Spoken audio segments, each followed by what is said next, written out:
అధికారంలోకి వస్తే ఏమేం చేస్తాను అని చెప్పి మాయ మాటలతో ప్రజల్ని మోసపుచ్చారో మనం అందరం కూడా గమనించాం. కానీ అధికారంలోకి వచ్చిన తర్వాత మళ్ళీ చంద్రబాబు నాయుడు గారి నిజ స్వరూపం చూపిస్తున్నాడు.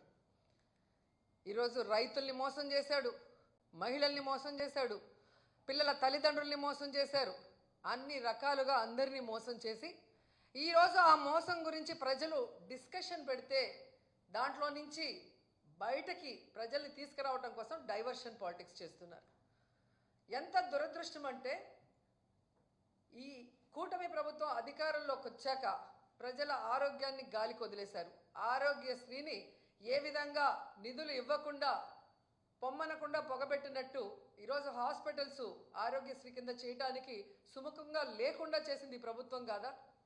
అలాగే అమ్మఒడిని ఎగ్గొట్టి ఈరోజు పేద పిల్లల్ని చదువుకు దూరం చేస్తున్నది వీళ్ళు కాదా? అలాగే రైతులకి అండగా నిలబడాల్సిన ప్రభుత్వం రైతుల వెన్నెముకలు విరుస్తూ వాళ్ళకి ఇవ్వాల్సినది ప్రామిస్ చేసి కూడా ఇవ్వకుండా మోసం చేసింది నిజం కాదా అని అడుగుతున్నా. ఇవన్నీ ఒక ఎత్తు అయితే ఈరోజు రాష్ట్రంలో అవినీతి ఎంత విచ్చలవిడిగా జరుగుతుందో అందరూ కళ్ళారా చూస్తున్నారు. అది ఇసుక కానీ, అది మైనింగ్ కానీ, ల్యాండ్స్ కానీ, ఏది చూసినా లిక్కర్ కానీ విచ్చలవిడిగా వాళ్ళు దోపిడీకి అవినీతికి తెరలేపి వాటి మీద ప్రజలు దృష్టి పెట్టకుండా ఈరోజు తప్పుడు సాక్ష్యాలతో బురద చల్లుతూ కొంతమందిని టార్గెట్ చేసి ఎలా అరెస్ట్ చేస్తున్నారో మనం కళ్ళారా చూస్తున్నాం. నిజంగా ఇది ఎంత సిగ్గుచేటో ఒకసారి అందరూ కూడా ఆలోచించాలి.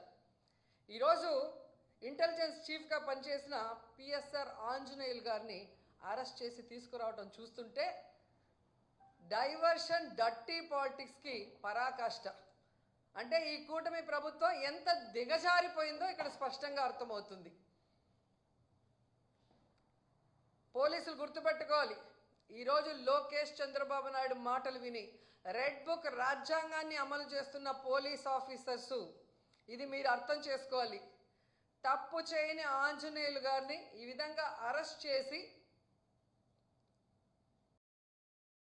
ఆయన్ని హ్యూమిలేట్ చేస్తూ అవమానపరుస్తుంటే తప్పు చేసిన మిమ్మల్ని చట్టం ముందు నిలబెట్టి మీకు బుద్ధి చెప్పే రోజు దగ్గరలో ఉంది కాబట్టి అలాంటి తప్పులు చేయకుండా మీ పని మీరు కరెక్ట్గా చేయమని కూడా ఈ సందర్భంగా తెలియజేసుకుంటున్నాను. ఎందుకంటే ఏదో కిరీటం పెట్టేస్తారు చంద్రబాబు నాయుడు లోకేష్ అని చెప్పి చాలా చోట్ల పోలీసులు పెద్ద స్థాయి నుంచి కింద స్థాయి వరకు అందరూ కూడా వన్ సైడ్గా తప్పుడు సాక్ష్యాల్ని సృష్టించి తప్పుడు కేసులు పెట్టి ఏ విధంగా అరెస్ట్ చేసి పైశాచిక ఆనందం పొందుతున్నారో వాళ్ళందరినీ కూడా హెచ్చరిస్తున్నా. భవిష్యత్తులో మళ్ళీ కూటమి ప్రభుత్వం వచ్చే అవకాశం లేదు. ప్రజలు ఇప్పటికే మేల్కొన్నారు. ఈ కూటమి ప్రభుత్వం వల్ల వాళ్ళు సర్వనాశనమైన విషయాన్ని వాళ్ళు గుర్తించారు. జగన్మోహన్ రెడ్డి గారి ప్రభుత్వంలో పేదలు ప్రశాంతంగా బ్రతికిన విధానం గుర్తుపెట్టుకొని మళ్ళీ జగనన్న కోసం ఎదురు చూస్తున్నారు. జగనన్న ముఖ్యమంత్రి అయిన వెంటనే తప్పు చేసిన వాడు ఎవరైనా వదిలిపెట్టేది లేదు. న్యాయస్థానం ముందు నిలబెట్టి వాళ్ళందరినీ కూడా జైలుకు పంపిస్తామని కూడా హెచ్చరిస్తున్నాం. అండ్ ఈరోజు మీరు చూస్తే ఎంత విచిత్రంగా తయారైందంటే చంద్రబాబు నాయుడు నైజం. ఆయన తప్పు చేస్తాడు, సాక్ష్యాధారాలతో సంతకం పెట్టి దొరికిపోతాడు. డొల్ల కంపెనీల్లో కంపెనీ అనేదే ఉండదు, కొత్తగా ఒకటి సృష్టించి దాంట్లో డబ్బులు ట్రాన్స్ఫర్ చేసి దాన్ని ఎలా వాళ్ళ అకౌంట్లోకి తెచ్చారో అన్నీ కూడా క్లియర్ కట్గా దొరికిపోయాయి. స్కిల్ డెవలప్మెంట్ స్కామ్లో ఈడీ కూడా కొంతమందిని అరెస్ట్ చేసింది. కొంతమంది ఆస్తుల్ని అటాచ్ చేసి అవినీతి జరిగింది అని ప్రూవ్ కూడా చేసిన తర్వాత నాకు కన్ను బాగలేదు, ముక్కు బాగలేదు, కిడ్నీ బాగలేదు, వయసు అయిపోయిందని దొంగ తిరుగుడు చెప్పి బెయిల్ తీసుకొని బయటకు వచ్చి ఏదో తాను తప్పు చేయనట్టుగా ఆ కేసుని ముందుకు నడిపించకుండా ఎలా ఆపేశాడో అందరూ చూశారు. నీకు దమ్ము ధైర్యం ఉంటే ముఖ్యమంత్రి సిబిఎన్ గారు మీకే చెప్తున్నా, స్కిల్ డెవలప్మెంట్ స్కామ్లో మీ మీద పెట్టిన కేసులో మీరు ఎలా సంతకాలు పెట్టి డబ్బును దోచుకున్నారు ఈ ప్రభుత్వంలో అనేది ఈడీ కూడా ఓకే చేసింది. దాన్ని ఎందుకు సిఐడి విచారణ ముందుకు నడవనీయకుండా ఆపేశారు? దమ్ముంటే స్కిల్ డెవలప్మెంట్ మీద మీరు విచారణ చేయించుకోండి. మీ వల్ల కాకపోతే సిబిఐకి అప్పచెప్పండి. అలాగే మీరు చూస్తే ఫైబర్ నెట్ కేసులో ఎందుకు మీరు విచారణను ఆపేశారని అడుగుతున్నా. ఈరోజు ఏదో ఆంజనేయులు గారి మీద ఒక కేసో లేదా మిథున్ రెడ్డి గారి మీద ఒక దొంగ సాక్ష్యాలతో ఒక కేసో పెట్టి భయభ్రాంతులకి గురి చేయాలంటే ఎవరు భయపడే ప్రసక్తి లేదు. ఎందుకంటే మేము తప్పు చేయలేదు కాబట్టి ఎవరికి భయపడాల్సిన అవసరం లేదు. మీరు దొంగ సాక్ష్యాలతో ఎన్ని కేసులు పెట్టినా మేము న్యాయపరంగా పోరాడి బయటికి వస్తాం. కానీ మీ మీద కేసులు విచారణ జరిగితే మీరు పర్మనెంట్గా జైలుకు వెళ్తారన్న సంగతి మీకు తెలుసు. అందుకే అడుగుతున్నా, దమ్ముంటే దొంగ కేసులు పెట్టి మీ పచ్చ ఛానళ్లలో దుమ్మెత్తిపోయటం కాదు, స్కిల్ డెవలప్మెంట్ స్కామ్ మీద, ఫైబర్ నెట్ స్కామ్ మీద విచారణ జరిపించండి. మీకు ఆ దమ్ము లేకపోతే సిబిఐకి అప్పచెప్పండి అని కూడా డిమాండ్ చేస్తున్నాం. అసలు చంద్రబాబు నాయుడు అనే వ్యక్తి సంతకానికి విలువ లేదు అని ఇప్పుడు 4వ ముఖ్యమంత్రి అయినప్పుడు కూడా తెలుస్తోంది. ఏడాది అవుతుంది. ఈ ఏడాదిలో ఆయన పెట్టిన మొదటి సంతకం ఇంతవరకు అమలైందని నేను అడుగుతున్నా. ఇంతకన్నా సిగ్గుచేటు ఇంకేమైనా ఉందా? అదే వైఎస్ఆర్ గారు కానీ జగన్ గారు కానీ ఒక సంతకం పెడితే ఆ రోజు నుంచి అమల్లోకి వస్తుంది. అది సంతకం అంటే అలా ఉండాలి. కానీ నీ సంతకం అది చిత్తు కాగితంలాగా ఎప్పుడు సంతకం పెట్టినా అది ఎప్పుడు జరిగింది లేదు.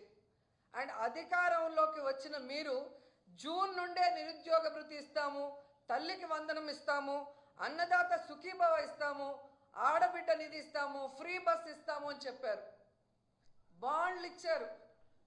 ఈరోజు ఆ బాండ్లు ఎత్తుకొని గ్రామాల్లోకి మీ ఎమ్మెల్యేలు కానీ మీరు వెళ్ళే పరిస్థితి ఉందా?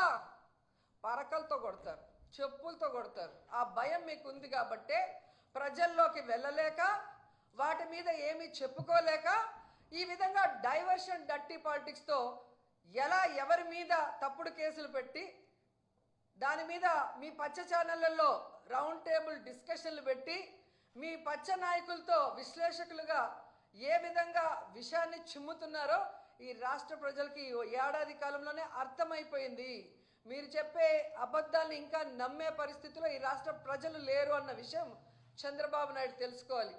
అది పక్కన పెట్టేసి సంకలు గుద్దుకుంటూ ఈరోజు అందరి మీద దాడులు చేస్తూ మాట్లాడిన అందరి మీద కేసులు పెట్టుకుంటూ పోతే ఫైనల్గా మీరు, మీ కుటుంబం, మీకు సపోర్ట్ చేసిన పోలీసులు అందరూ కూడా జైల్లో ఉంటారని కూడా అందరూ తెలుసుకోవాలి. ఎందుకంటే తప్పులతో ఒకరి మీద నింద వేసి లోపల పెట్టాలనుకుంటే హైకోర్టు, సుప్రీంకోర్టు కూడా ఒప్పుకోదు. ఒక ఏడాదిలోనే హైకోర్టు 6 సార్లు మీ ప్రభుత్వానికి అక్షింతలు వేసింది. పోసాని కృష్ణమురళి గారి కేసులో కానీ, ఒక సోషల్ మీడియా యాక్టివిస్ట్ని మీరు ఏ విధంగా హెరాస్ చేశారో ఆ విషయంలో కానీ, నిన్న మొన్నట్లో 60 ఏళ్ళు పైబడిన వాళ్ళని మీరు హెరాస్ చేయకూడదు, ఇంటికి వెళ్ళి విచారించాలి, ఇవన్నీ కూడా తప్పుడు సాక్ష్యాలతో వేధింపులు చేసిన పోలీసులకు కూడా ఏ విధంగా హైకోర్టు అక్షింతలు పెట్టిందో ఈ రాష్ట్ర ప్రజలందరూ కూడా గమనించారు. అలాగే సుప్రీంకోర్టులో మీరు లడ్డూలో ఏదో కలిసింది అని అబద్ధం చెప్పి మీ రాజకీయ లబ్ధి కోసం కలియుగ దైవం వెంకటేశ్వర స్వామితో చెలగాటమాడినప్పుడు కూడా మీ మీద ఒక సీఎంగా ఉన్నా కూడా మీకు సుప్రీంకోర్టు ఏ విధంగా అక్షింతలు వేసిందో ఒకసారి గుర్తుపెట్టుకోండి. కాబట్టి మీ పైన ఒక వ్యవస్థ ఉంది. మీరు అనుకున్నట్టు చేసేస్తాం, ఏదైనా మేము చేయగలమంటే అది కొన్ని రోజులే. ఈరోజు నేను మోడీ గారిని 2 చేతులెత్తి రిక్వెస్ట్ చేస్తున్నాను. సార్ మోడీ గారు, మీరు పార్లమెంట్లో ఒక స్పీచ్ ఇచ్చారు.